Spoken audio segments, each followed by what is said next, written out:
Hello बच्चों, मेरा नाम है हर्ष और आज हम स्टार्ट कर रहे हैं यहाँ पे एक टॉपिक 11th क्लास का बहुत ही फर्स्ट टॉपिक है जहाँ से हम अपना मैथमेटिक्स स्टार्ट करते हैं। बहुत बेसिक सा टॉपिक है। ये टॉपिक का नेम है सेट थ्योरी। तो अगर हम सेट थ्योरी पे आगे डिस्कशन करेंगे।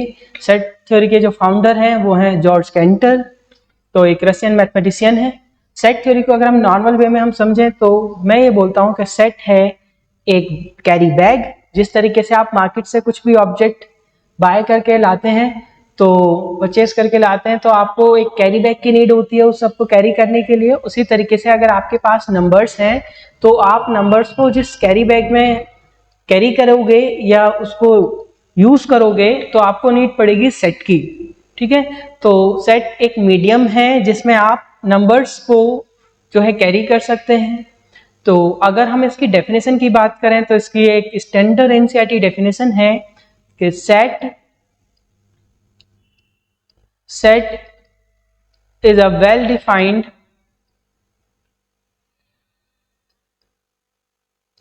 collection of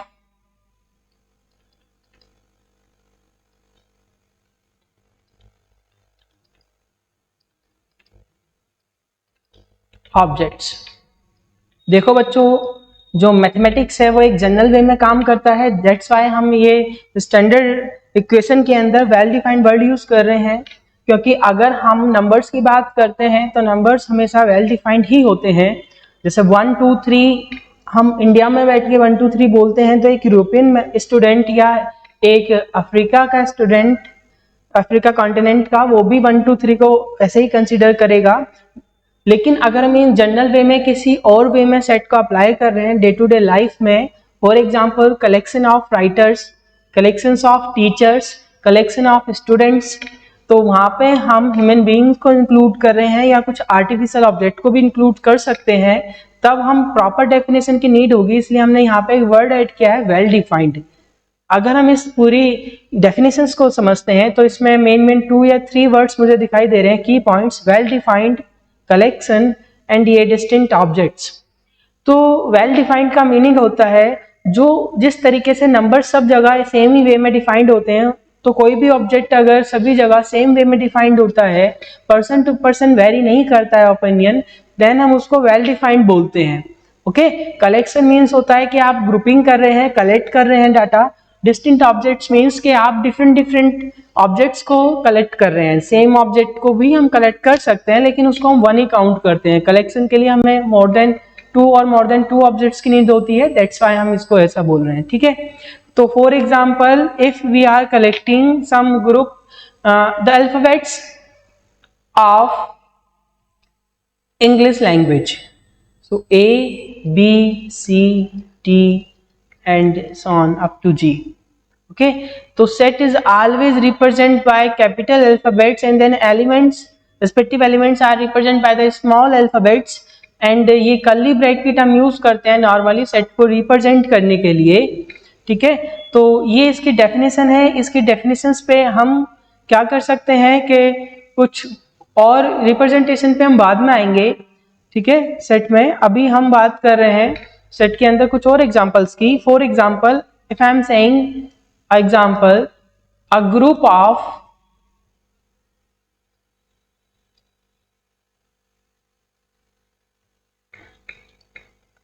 most good looking teachers. Okay, तो जैसे यहाँ पे मोस्ट गुड लुकिंग टीचर्स की बात हो रही है, तो ये एक वेल डिफाइंड थिंग नहीं है, बिकॉज ये पर्सन टू पर्सन वेरी करता है। मेरी मानोगे तो मैं सबसे पहले अपना ही नेम लिखूंगा इसमें, ठीक है, एंड देन बाद में किसी और का।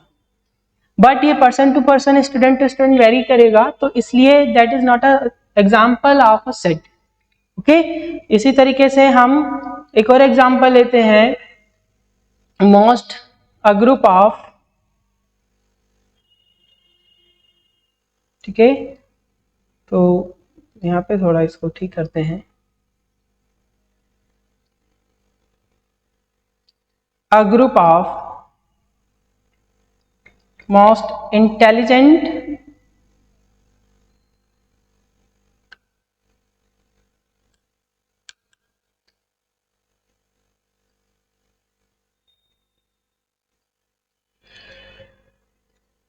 Prime minister of India. Okay, तो अब ये भी क्या बताओ बच्चों, क्या ये एक एग्जाम्पल ऑफ सेट हो सकता है? कमेंट बॉक्स में आप अपना आंसर बताएं। तो ये भी एक जो है सेट का एक प्रॉपर एग्जाम्पल नहीं है, बिकॉज इंटेलिजेंट पीएम्स ये भी ओपिनियन वेरी करेगा पर्सन टू पर्सन।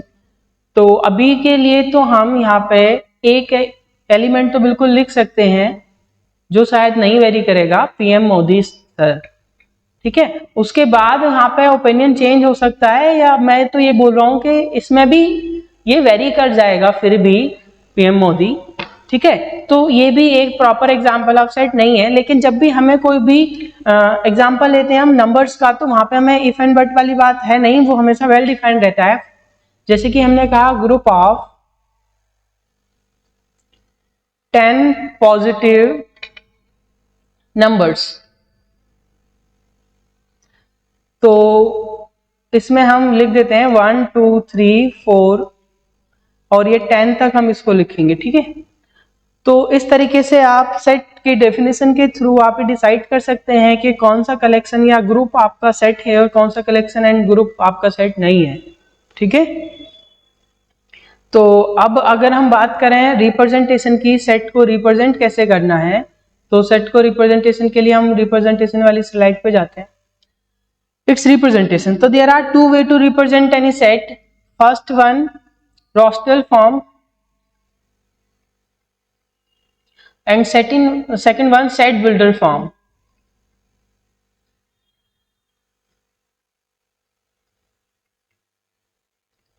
ओके, तो रोस्टल फॉर्म में क्या होता है कि हम सेट को उसी तरीके से रिप्रेजेंट करते हैं जिस तरीके से हमको गिवन होता है।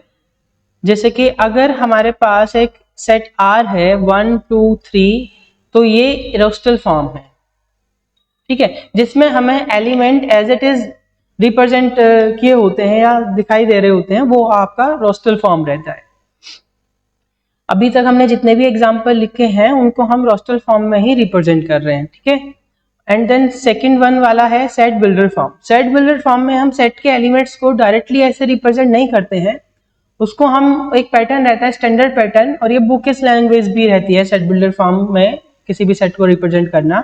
इसमें रहते हैं हम एक्स, जो कि रिप्रेजेंट करता है सेट के सभी एलिमेंट्स को, जितने भी एलिमेंट्स उसके अंदर हैं, सच दैट, और फिर एक यहाँ पे स्टेटमेंट रहता है जिसको सेटिस्फाई करता है, वो जिसको सेट के एलिमेंट सेटिस्फाई करते हैं, ठीक है। इसको एक और मेथड रहता है x such that P x satisfied, ठीक है। तो इसी में ही हम आगे थोड़ा सा एड ऑन करते हैं, कुछ एग्जांपल्स के साथ इसको ट्राई करते हैं। मैंने कहा x belongs to r, that means x square minus 5x plus 6 equal to 0। तो now the element of the set belongs to r। अब ये बिलोंग्स टू r का मीनिंग क्या है? तो ये एक स्टैंडर्ड वे है रिप्रेजेंट करने का, जो नोटेशन है इसको हम रीड करते हैं बिलोंग्स टू, जिसका मीनिंग रहता है कि प्रेजेंट, ठीक है, कि ये जो x है ये r में प्रेजेंट है। अब सेकंड थिंग, ये r क्या है? r एक जनरल नोटेशन है, इसको ऐसे भी लिखते हैं, इसका मीनिंग होता है the group of the collection of real numbers,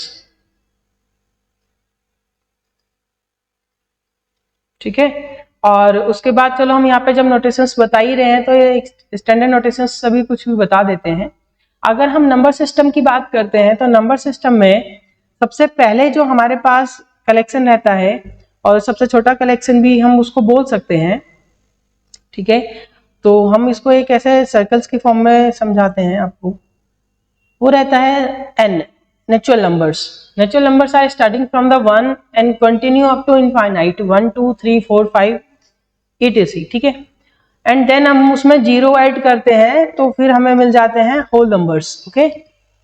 ये थोड़ा सर्कल्स हमारा सर्कल जैसा लग नहीं रहा है बच्चों, कोई बात नहीं, हमें समझना है। तो होल नंबर्स हो जाएंगे। फिर उसके बाद है एक another circle integer, that means के जितने भी नेचुरल नंबर्स हैं वो सभी होल नंबर भी हैं, जितने भी होल नंबर्स हैं वो सभी इंटीजर्स भी हैं।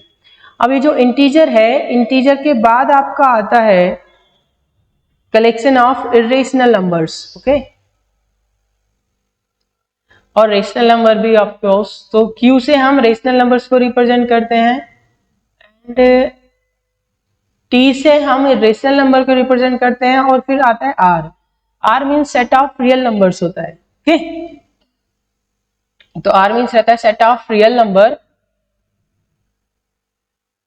आर होता है वो होता है सेट ऑफ रियल नंबर, सबसे बड़ा सेट यही होता है रियल नंबर में, ठीक है। फिर उसके बाद आता है Q, set of rational numbers. फिर आता है T, set of irrational number. Then Z, और फिर इसको हम आई से भी रिप्रेजेंट करते हैं, set of integer. And W set of all numbers, and n set of natural numbers, okay. तो ये एक जनरल है, कॉमन वे में, ये आपको आगे भी काम आएगा, 11th के साथ साथ 12th में भी ये कंटेंट काम आने वाला है, क्योंकि जो है इसमें कोई डाउट नहीं है कि सेट एक ऐसा टॉपिक है जो आपका 10th में भी काम आता है, 12th में भी काम आता है। तो यहाँ पे बिलोंग्स टू मीनिंग और प्रेजेंट है, दैट मीन्स वो आर में प्रेजेंट है। आर हमने डिस्कस किया, सेट ऑफ रियल नंबर है, दैट मीन्स जितने भी एलिमेंट्स हैं सब रियल नंबर्स हैं। And satisfy the given statement, ये स्टेटमेंट हमें गिवन है क्वाड्रेटिक इक्वेशन की फॉर्म में, तो इसको सेटिस्फाई करेंगे। तो ऐसे रियल नंबर्स आप लोग बताएं मेरे को जो कि इस इक्वेशन को सेटिस्फाई करेंगे, ओके। तो अगर हम इसको सॉल्व करते हैं तो हमने 9th में 10th में ये मिडिल टर्म स्प्लिट से ये वाली इक्वेशंस इस टाइप की काफी सॉल्व करी हैं। तो मिडिल टर्म स्प्लिट करेंगे आप तो then you get x minus 3 x minus 2, so the value of x is 2 and 3। तो आपको अगर इसे रिप्रेजेंट करना है तो आप इस तरीके से सेट का यूज करेंगे। तो ये हो गई आपकी रोस्टल फॉर्म, ये हो गई आपकी set builder form. No doubt जब भी आप क्वेश्चन को सॉल्व करते हैं तो आप सेट बिल्डर से रोस्टल में कन्वर्ट करते हैं, और इस टाइप के क्वेश्चन आपके चैप्टर में बनेंगे जब आप रोस्टल को सेट बिल्डर में कन्वर्ट करेंगे, ठीक है। तो अभी हमने यहाँ पे आपको बताया सेट बिल्डर फॉर्म क्या होती है, किस तरीके से आप सेट बिल्डर को आप कन्वर्ट कर सकते हैं रोस्टल फॉर्म में, ठीक है। तो अभी हम कुछ फिलिंग द ब्लैंक बना सकते हैं, बहुत ही कॉमन सा एक एग्जांपल ले सकते हैं। We have a set A 1 2 3 4 up to 10, चलो ये 11 हो गया, अप टू 11। अब मैंने लिखा 1 डैश ए 2 डैश ए 22 डैश ए, अभी बताते हैं करना क्या है इसमें, 34 डैश ए 17 डैश ए और 9 डैश ए। अब आपको इसमें या तो ये बिलोंग्स टू फिल करना है या does not belongs to fill करना है, ओके। तो जैसे 1 is present in set A, then यहाँ पे आप बिलोंग्स टू फिल कर देंगे, that means 1 present in set ए।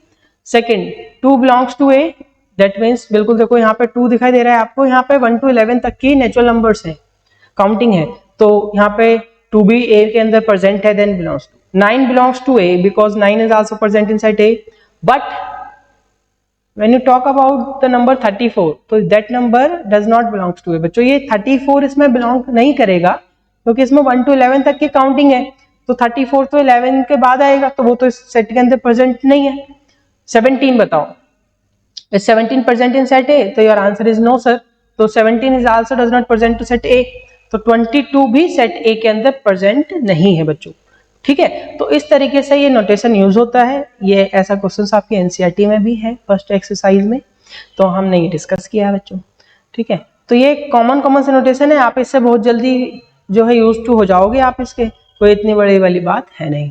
चलिए और कुछ एग्जाम्पल लेते हैं। अब हम क्या कर रहे हैं, कन्वर्ट रोस्टल फॉर्म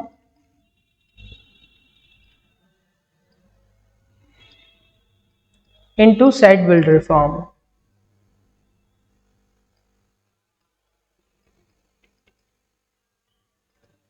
ओके ये कर रहे हैं।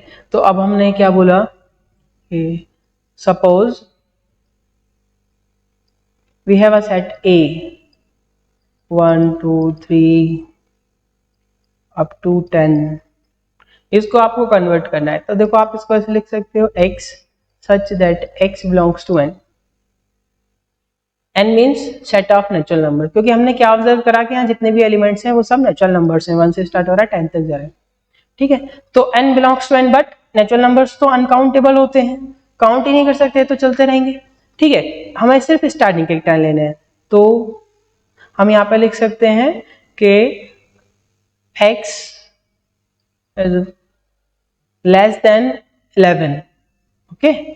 आप इसको ऐसे भी लिख सकते हो लेस देन 11, और इसको आप मैथमेटिकली भी आप लिख सकते हो इस तरीके से लेस देन 11, या लेस देन इक्वल टू 10 भी लिख सकते हैं, आप किसी भी तरीके से लिख सकते हैं, इसके मल्टीपल आंसर्स एग्जिस्ट करते हैं, ठीक है।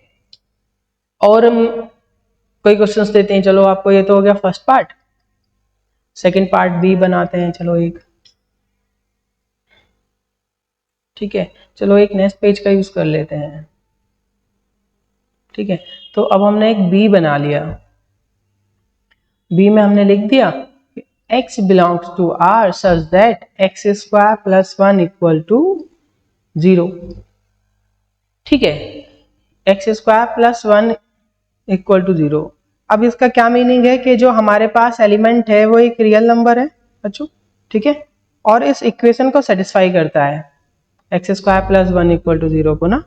तो बस अब आप सोचो बैठ के कि जो है क्या पॉसिबल वैल्यू x की हो सकती है जिसमें हम इसे पुट करें वो उसे सेटिस्फाई कर जाए।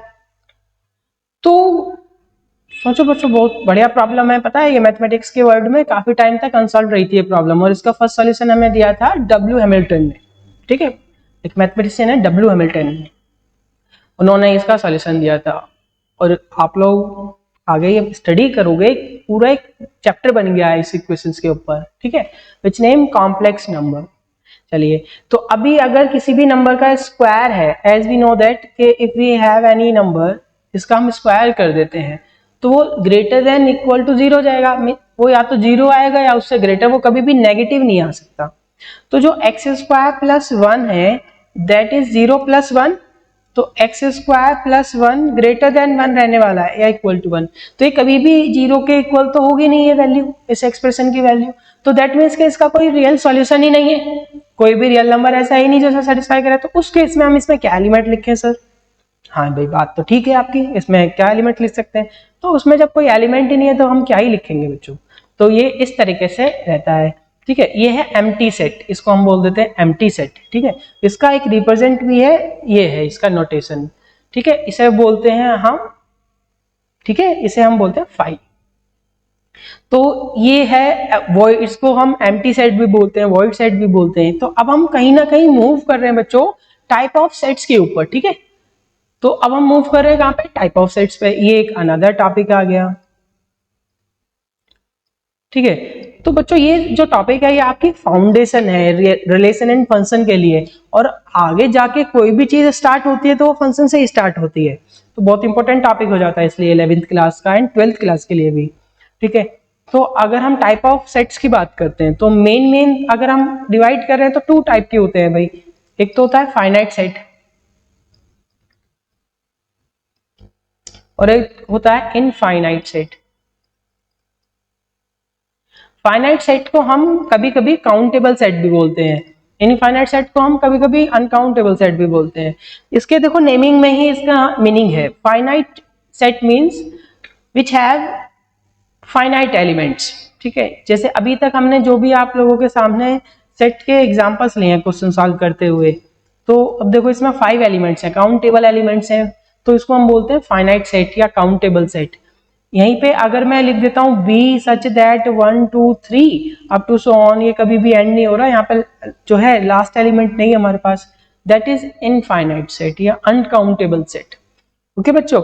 तो अब ये जो फाइनाइट सेट है इसमें भी कुछ पर्टिकुलर सेट्स होते हैं जिसकी हम नेमिंग कर देते हैं, तो वही अभी हम डिस्कस कर रहे थे। उसमें से एक क्या, वॉइड सेट, बच्चों वॉइड बोल देते हैं इसको, एम्प्टी भी इसी को बोलते हैं, नल भी इसी को बोलते हैं, ठीक है। तो ये सब एक ही है। तो इसको हम फाई से रिप्रेजेंट करते हैं, ऐसा सेट जिसमें हम कोई भी एलिमेंट ही नहीं लिख पाएंगे। ठीक है, क्लियर है इतनी बात? कोई डाउट है इस बात में? तो आज हमने यहाँ तक का स्टडी किया है। आप लोग क्या कर सकते हैं, 1.1 एक्सरसाइज के क्वेश्चन अटेम्प्ट कर सकते हैं, या फिर हम नेक्स्ट वीडियो में आपके पास लेके आ सकते हैं सॉल्यूशन ऑफ एनसीईआरटी। ठीक है, we continue in your studies, best of luck.